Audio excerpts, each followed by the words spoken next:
by practicing retrieving knowledge from memory, it's possible to revise much more effectively. Retrieval practice is about moving away from the focus on getting information into our heads and moving towards how we can best get information out of our heads.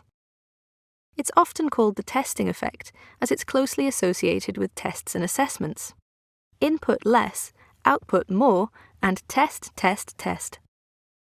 Retrieval practice involves drawing information out from our long-term memory. That's the store of knowledge your brain retains for a very long time. Your happiest memories, the jokes you tell, and the interesting facts you pass on to your friends are all drawn out from your long-term memory. Anytime you recall learned information from this type of memory, you're doing retrieval practice.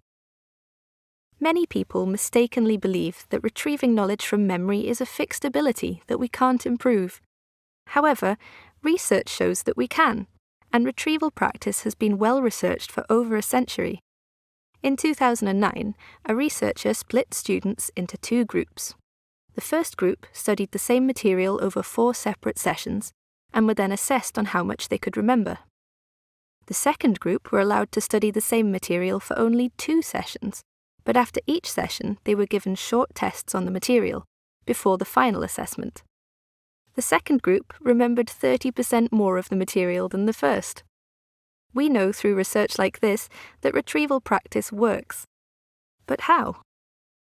Well, the idea isn't to simply repeat correct information from your short-term memory. Instead, you need to draw out the information from your long-term memory. If information is in your short-term memory, you're simply keeping it active in your mind, such as when a barista in a coffee shop remembers a lengthy drinks order.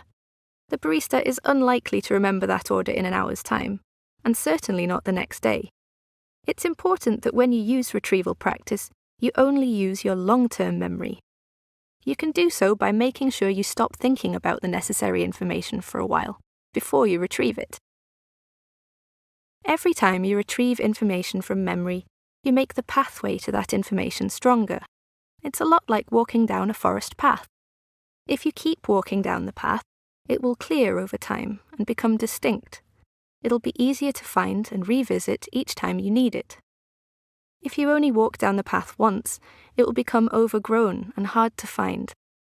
In the same way, the more practice and effort you put into retrieving information, the more firmly you'll lodge it into your long-term memory, and the easier it will be to find and recall.